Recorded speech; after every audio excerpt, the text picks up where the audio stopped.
हम जा रहे हैं बिजली महादेव। बहुत दूर है, अभी काफी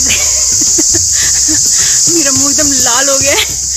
1.5 hour बाकी है। My husband, he is also very tired now.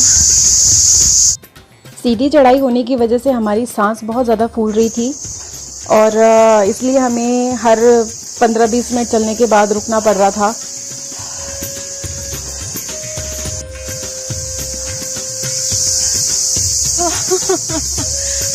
बोले ना चट्टी दो। हमारे पीछे जितने भी पहाड़ी लोग आए थे सब ऊपर चले गए। बैठने की जगह है यहाँ पे। चलते चलते कुल्लू में बिजली महादेव की कहानी मैं आपको सुनाती हूँ। यह एक्चुअली बहुत ही ऊंची पहाड़ी पर बसा हुआ है और इस मंदिर के साथ ही पार्वती और व्यास नदी दोनों साथ ही दिखती हैं। कुल्लू का पूरा इतिहास इस बिजली महादेव से ही जुड़ा हुआ है। यह एक ऐसा शिवलिंग है जहाँ पर प्रत्येक 12 वर्ष में बिजली गिरती है, इसलिए इस मंदिर को बिजली महादेव के नाम से जाना जाता है।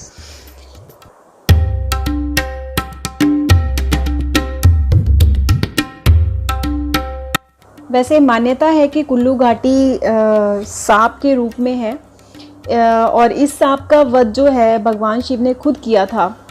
और ये भी माना जाता है कि हर 12 साल पर शिवलिंग पर बिजली गिरती है और बिजली गिरने की वजह से शिवलिंग जो है वो खंडित हो जाता है और अगले ही दिन जो पुजारी है वहाँ के वो उसको मक्खन से जोड़ते हैं।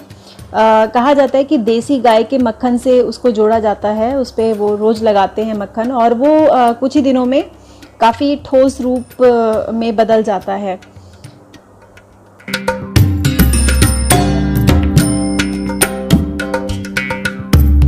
पौराणिक कथा के अनुसार अगर माना जाए तो कुलांत नाम का एक दैत्य कुल्लू घाटी में निवास करता था, ऐसा कहा जाता है।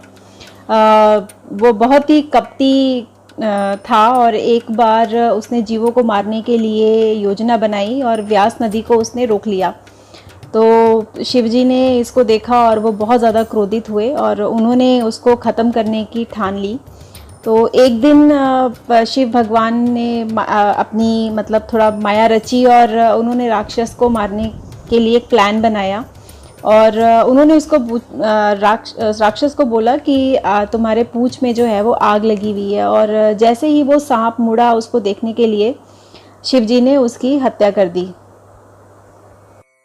उस दुष्ट राक्षस का अंत हुआ और वो राक्षस पहाड़ में कन्वर्ट हो गया और इस वजह से उस पहाड़ी का नाम कुल्लू रखा गया। वो आज वो कुल्लू के नाम से जाना जाता है। तो गाइस, ये था पूरा बिजली महादेव का इतिहास और अभी हम जा रहे हैं टेंपल के अंदर। टेंपल के अंदर फ़ोन या कैमरा ले जाना अलाउड नहीं है, इसलिए मैं बहुत ज़्यादा शूटिंग नहीं कर पाऊँगी अंदर। इतना ऊपर आना वर्थ है। बहुत बहुत बहुत थक गए हम, बहुत ज़्यादा थक गए। मेरी हालत ख़राब हो रही थी कितनी जगह, तो मेरा मन किया मैं वापस चली जाऊँ, but still we make it. It's like heaven. पहाड़ की सबसे ऊंची चोटी पर है हम। कहा जाता है कि शिवलिंग पर बिजली गिराने के लिए भगवान शिव ने इंद्र देव को खुद बोला था। ऐसा उन्होंने इसलिए किया था ताकि वो अपने भक्तों को कष्ट नहीं पहुंचाना चाहते थे। वो उनका सारा कष्ट जो है वो अपने ऊपर ले लेना चाहते थे, इसलिए उन्होंने उनको बोला कि बिजली जो है एक बार उन्हीं पर गिराया जाए। जब बिजली वहाँ गिरती है उस मंदिर के अंदर रखे शिवलिंग पर, तो मंदिर को कुछ भी नुकसान नहीं होता है, सिर्फ शिवलिंग जो है वो खंडित हो जाती है। और पंडितों के अनुसार माना जाता है कि अगर आप शिवलिंग के फ्लोर पर कान लगा के ध्यान से सुनेंगे तो आपको पार्वती नदी नीचे बहती हुई सुनाई देगी। मेरे हस्बैंड विटनेस हैं। 10 साल पहले उन्होंने इस मंदिर में शिवलिंग के फ्लोर पर कान लगाकर सुना था और उन्हें नदी बहती हुई सुनाई भी दी थी। अभी वहाँ पे अंदर एंट्रेंस करना अलाउड नहीं है। कल और परसों यहाँ पे मेला है, बहुत बड़ा मेला है और मेरे को समझ नहीं आ रहा मैं क्या बोलूँ। इतना सुंदर जगह, इतनी सुंदर। मेरी लाइफ का ये पहला एक्सपीरियंस है, मैं फर्स्ट टाइम इस जगह में आई हूँ। और थैंक्स टू माय हस्बैंड कि मैंने उनसे शादी की और ये जगह देखने को मुझे मिली। इट्स रियली वर्थ, मतलब मेरी ज़िंदगी सफल हो गई शंकर भगवान के दर्शन करके। I am really so happy. मुझे ऐसा लगता है मैंने साक्षात दर्शन कर लिए शिव जी के। इस जगह की एनर्जी इतनी ज़्यादा पॉजिटिव थी कि मेरा सारा दर्द, सारा तकलीफ़ मैं भूल गई जब मैं यहाँ आई। और इतनी खूबसूरत, इतना स्वच्छ वातावरण वहाँ का है कि आपकी आधी बीमारी तो वैसे ही दूर हो जाएगी वहाँ जा कर के।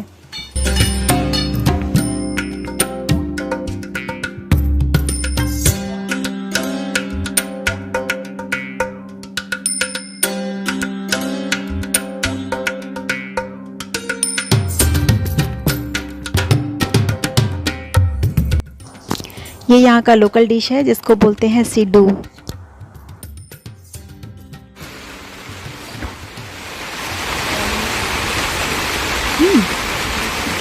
चटनी बहुत अच्छी है।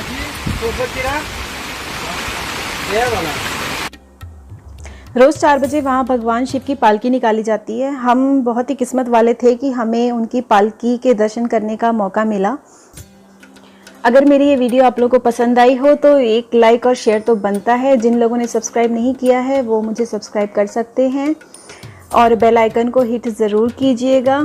तो मिलते हैं अगले वीडियो में। हर हर महादेव।